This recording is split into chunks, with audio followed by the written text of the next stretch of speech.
안녕하세요. 혜원입니다. 혜원의 생활법률. 오늘은 다음 달이 이제 5월이잖아요. 5월은 이제 우리가 일반적으로 개인 같은 경우 이제 종합소득 신고를 해야 된다고 얘기를 합니다. 그래서 종합소득 신고를 해야 되는데, 개인 같은 경우에 이제 그 개인 같이 종합소득에 대한 의미에 대해서 한번 살펴봐 드리도록 하겠습니다. 오늘은 통상적으로 우리가 법인들은 이제 우리가 세금을 언제 신고하냐면 이듬해 3월 말에 신고하거든요. 3월 말까지 신고해야 되고, 개인은 이제 5월 말까지 신고를 해야 됩니다. 그래서 이제 그런데 신고를 해야 되는데, 그러면 뭐 법인은 특정된 조직이 있기 때문에 여러 가지 구성원이 다 돼 있잖아요. 그러다 보니까 뭐 소득세 신고를 해도, 법인세 신고를 해도 크게 문제는 없는데, 개인 같은 경우에는 천차만별을 하잖아요. 그죠? 그래서 뭐 내가 소득이 있는데 모든 소득을 다 신고를 해야 되냐 등등 한다 그러면 과세당국도 좀 그렇고, 개인도 좀 유행이 각자 많은데 다 신고한다 그러면 좀 그렇잖아요. 그래서 우리나라 세법은 어떻게 이제 규정을 하고 있냐면, 오늘 이제 생활법률 차원에서 이것도 하나의 뭐 상식적으로 알아놓으면 좋지 않겠냐, 그런 차원에서 제가 이제 말씀드리는데, 일반적으로 어떤 세금을 신고할 때 이제 두 가지 이제 설이 있습니다. 뭐냐면, 우리가 이 순자산 증가설이라는 게 있고요. 증가설이 있고, 이제 소득 원천설이 있고, 이런 개념이 있는데, 이제 뭐냐면, 어떤 소득이 우리가 항상 기간이라는 게 있잖아요. 그래서 1월 1일부터 12월 31일 사이에 만약에 어떤 내한테 소득이 있다. 그러면 이걸 어떻게 신고할 건가? 있다고 보고 신고해야 될 건가? 안 하고 그냥 넘어갈 건가? 따져봤을 때, 일반적으로 이론상 순자산 증가설과 소득 원천설이 있습니다. 뭐냐면 이 순자산 증가설은 어떠한 소득이든 그의 연도에 뭐 단돈 1원이라도 있으면 무조건 쉽게 말해서 나한테 어떤 자산이 순전을 증가했다, 단지 1원이라도 증가했다, 그러면 신고를 해야 되고, 그게 아니라 이제 법에 어떤 소득은 요거만 신고하고 요거는 신고 안 해도 된다라고 소득 발생 원천별로 기재를 해놓고 있거든요. 그래서 법인들은 제가 아까 말한 대로 조직이 구성되어 있기 때문에 뭐 단돈 1원이라도 소득이 발생되면 무조건 신고하도록 되어 있기 때문에, 법인들은 순자산 증가설 입장에서 과세당국은 이 과표를 매기고 세금을 추정하고 있고요. 개인 같은 경우에는 뭐 소득이 천차만별하니까 다 할 수 없어서 소득 원천별로 이렇게 신고를 하도록 되어 있습니다. 그래서 법인이 납부하는 세금은 일반적으로 법인세라고, 개인이 납부하는 세금은 소득세라 하는데, 일반적으로 개인 사업하는 분들은 뭐 이 세금이 뭐 어떤 소득인지 잘 모르고 어떻게 신고하는지 잘 모르잖아요. 그렇죠? 그래서 제가 지금 말씀드리고 싶은 사항은, 개인들은 꼭 유념할 그는 이제 부가가치세가 있잖아요. 그렇죠? 부가가치세는 당해 연도에 1기분은 7월 25일에 신고하고, 그 다음 하반기 7월 1일부터 발생된 부가세는 이듬해 1월 25일까지 신고하는 게 바로 부가세고, 그리고 제가 지금 말하는 거는 종합소득은 뭐냐면 그 다음에 이듬해 5월 31일까지 신고를 해야 된다라고 그렇게 해야 되고, 그러면 어떤 소득을 신고하냐, 크게 세 가지가 나와 있거든요.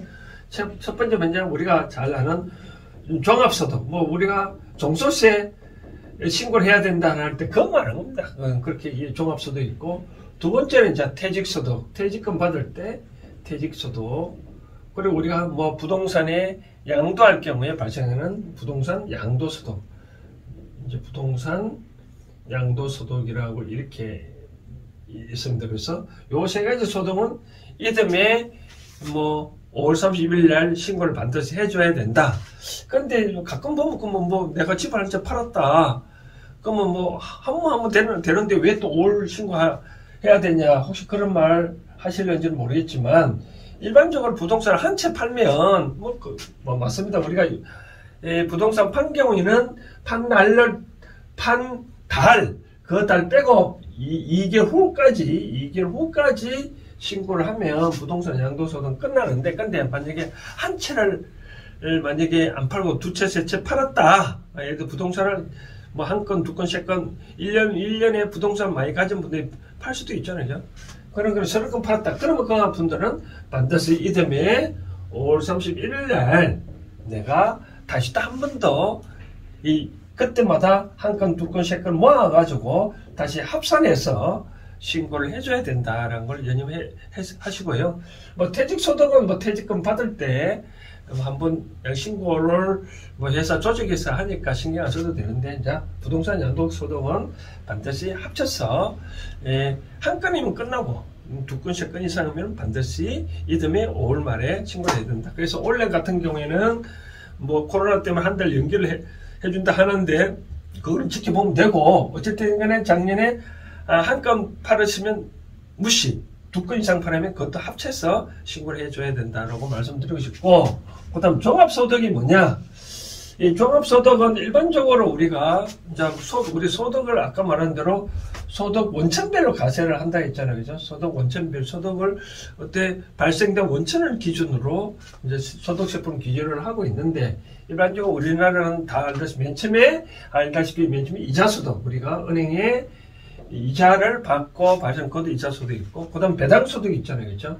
배당소득 있고, 그 다음 일반적으로 알고 있는 게 우리가 사업에서 뭐 장사를 한다, 뭐 부동산을 임대해서 받는 소득, 그 다 사업이잖아요. 그렇죠? 그와 같은 사업소득이 있고, 그 다음 우리가 일반적으로 말하는 근로소득만 이렇게 있고, 또 요즘 또 많이 이제 뭐 국민연금이라든지 개인연금 많으니까 뭐 그런 연금으로 발생된 세대가 많잖아요. 그렇죠? 이와같이 연금소득. 그 다음 이와같이 이자, 배당, 사업, 근로, 연금 이에 발생된 걸 기타소득이라고 해가지고 이렇게 이제 뭐 기타소득 아까 제가 말씀드린 대로 뭐 모두 다 가시하는 게 아니라 기타소득도 규정되어 있는 것만 더 신고하도록 되어 있습니다. 그래서 이런 거를 이듬해 이제 작년에 받은 게 있으면 올해 5월 말에 소득세 신고를 해줘야 된다. 그럼 이와 같이 그럼 내가 뭐 단돈 은행에서 이자 받은 거 다 신고를 해야 되느냐? 그래서 그런 불편을 해소하기 위해서 우리가 받은 이자하고 주식 투자해서 받은 배당소득 이런 것들은 우리가 얼마까지를 안 해줘야 되면 2천만 원. 그러니까 2천만 원까지는 신고 안 해도 되고 2천만 원 초과 부분에 대해서는 바로 이듬해 5월 말에 종합소득세를 신고를 해줘야 된다라고 말씀드리고 싶거든요. 그래서 우리가 이자 배당 받을 때 우리 14% 세금 떼잖아요. 그렇죠? 14% 세금 떼고 그러면 2천만 원까지는 그렇게 14% 떼는데 2천만 원 초과 부분에 대해서는 이제 과세국 단계별로 세율이 우리가 6%에서 우리가 최고 세율 45%까지 요 구분돼서 세금을 신고를 해야 된다. 그럼 물론 만약에 이자와 배당 소득이면 2천만 원 초과인데 만약에 3천만 원이다. 그러면 2천만 원까지는 14% 되는데 나머지 1천만 원은 또 원래 또 세금 뗄 때 14% 떼잖아요. 그렇죠? 그럼 나머지 만약에 1천만 원에 대해서 6%를 해야 되느냐? 아니다. 그런 경우에는 14% 기준을 떼고 남는다. 어쨌든 간에 요 단계별로 넘으면 하여튼 이자 배당 소득은 종합소득 신고를 해줘야 되고, 근데 문제는 내가 또 좀 건너뛰어서 이제 근로소득 같은 분들, 내가 근로소득만 있으면 우리가 연말에 12월에 소득학교에서 이듬해 2월에 뭐 근로소득 할 때 연말 정산 해주잖아요. 그렇죠? 연말 정산 해주면 그걸로 끝나거든요. 상관없어요. 근데 근로소득이라도 이자소득이 있을 수 있잖아요. 그렇죠? 그럼 아까 내가 말한 대로 2천만 원 초과 부분에 대해서는 이 근로소득하고 합쳐서 5월 말에 종합소득 신고를 해줘야 된다. 그걸 말씀드리고 싶네요. 그렇죠? 그 다음 이제 우리가 말하는 이제 사업소득. 이제 사업소득은 일반적으로 우리가 사업에서 발견된 소득에 대해서 이듬해 5월에 신고를 해줘야 된다. 통상 우리가 종합소득세 신고하라는 말은 대부분 이 사업소득에 관련된 이제 부분입니다. 그래서 이 사업소득의 부분에 발생된 부분들은 사업자들은 아까 말한 대로 이 부가세도 꼭 신경 써줘야 되고, 이 부가세를 기준으로 여러 가지 과표를 많이 매기니까 부가세는 만큼은 꼭 빠지지 말아야 되는 말씀드리고, 그 다음 이제 사업소득에 이렇게 신고해 준다 되고, 근로소득 말씀드렸고, 그다음 연금소득.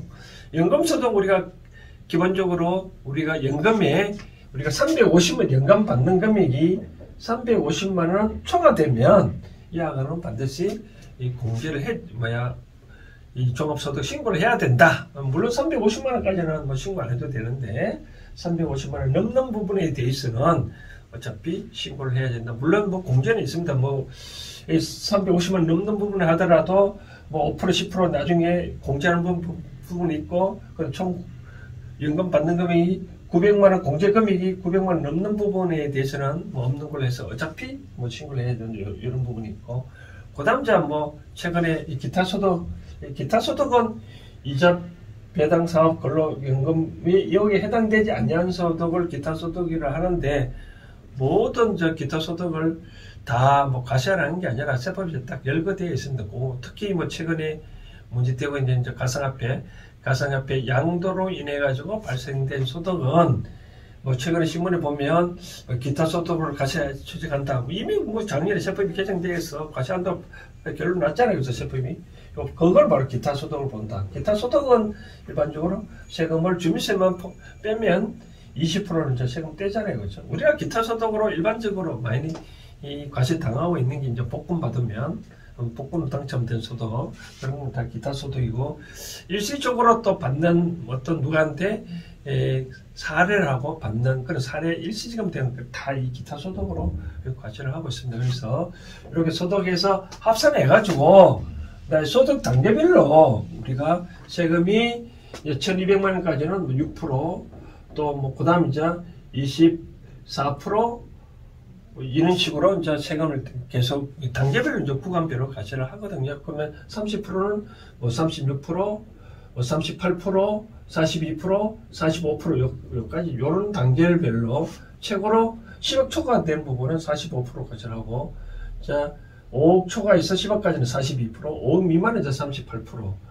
이런 식으로 그럼 1억 5천 넘는 부분은 1억 5천과 5억 사이는 뭐 36% 이렇게, 1억 5천 미만은 이제 이렇게 이런 식으로 과세를 하는 바로 그런 이제 구간별로 과세를 하고 있거든요. 그래서 아까 말한 대로 금전소득 종합과세 같은 경우 2천만 원까지는 기본적으로 14% 떼지만, 만약에 2천만 원 초과 부분에 대해서는 다른 소득이 있으면 이와 같이 요 단계별로 24%, 36% 이내한 세율로 적용을 해서 세금을 추가로 납부를 해야 되는 바로 그런 이 사례가 있을 수 있습니다. 그래서 이 다음 달 5월에 이제 종합소득 신고를 하라고 과세당국에서 통보 오면, 이런 거는 뭐 본인들이 잘 모르니까 과세당국에서 이제 종합소득 신고하라고 이제 통보합니다. 그때 신고하면 되는데, 대부분적으로 자기네들은 내가 이 종합소득 신고할지 잘 모를지 모르는 부분이, 주로 어떤 부분이 많이 사람들이 당황스럽게 생각을 하냐면, 뭐 제가 언젠가 사업을 하지도 않았는데 과세당국에서는 사업소득 신고하라고 통지하는 경우가 어떤 경우 있냐면, 어디 주택조합 해가지고 재개발 주택조합이라든지 주택조합 해가지고 어떤 부분에 이제 예를 들어서 이런 경우 있잖아요. 주택조합이 만약에 100세대인데 만약 100세대다. 그런데 뭐 재개발 하다 보니까 아파트가 110채를 만약에 지었다. 그러면 100세대는 기준이 같고 10세대는 이제 자기가 조합을 구성해서 이 부분을 팔아서 경비 충당할 수도 있잖아요. 그렇죠? 이 부분에 대해서는 과세당국에서 알고, 야, 너희들이 뭐 건축사업을 했으니까 사업소득 신고해라 라고 통보해오는 내용이 바로 이런 부분입니다. 그래서 가끔 어떤 분들이 저한테 상담해 오는데, 나는 사업도 하지 않냐고, 뭐 근로소득만 있고 이사만 있는데 과세당국에서 나보고 사업소득을 신고하라 라고 통보하는데 이게 뭐냐 라고 물으면 대부분 이런 경우입니다. 그래서 재개발, 재건축 조합을 구성해서 자기 이외에 어떤 이제 초과적으로 발생된 부동산 부분의 양도 소득이 발생돼서 그것서 어떤 경비 충당 부분에 대해서는 바로 그것도 일종의 자기가 부동산업을 하잖아요. 그렇죠? 물론 조합 그 자체가 조합은 개인별로 다 과세를 하는 거니까 이런 경우에 사업소득이 발생한다라고 생각하고 뭐 구체적 통보 오면 그거 갖고 가까운 세무소 가거나 뭐 이런 세무사 방문해가지고 상담하면 받아서 신고하면 간단합니다. 아니면 뭐 우리가 국세청 홈택스 들어가서 홈택스 들어가서 신고해도 되고 이런 상황입니다. 그래서 뭐 더 자세히 필요한 거 있으면 저희 해용 컨설팅 연구소로 전화를 주시면 제가 또 상세히 또 상담도 해드리도록 하겠습니다. 오늘은 4월의 마지막 주 생활법률은 다음 달 곧 종합소득세 신고철이 오면 최소한 이 정도를 알고 계시면 내가 종합소득 신고 대상자구나. 그럼 어떻게 해야 되겠다. 그럼 내가 종합소득 신고 대상자가 아니구나 라고 생각할 수도 있거든요. 이 정도를 아시면 좋을 것 같습니다. 다음에 좀 더 좋은 아이템으로 찾아뵙겠습니다. 감사합니다.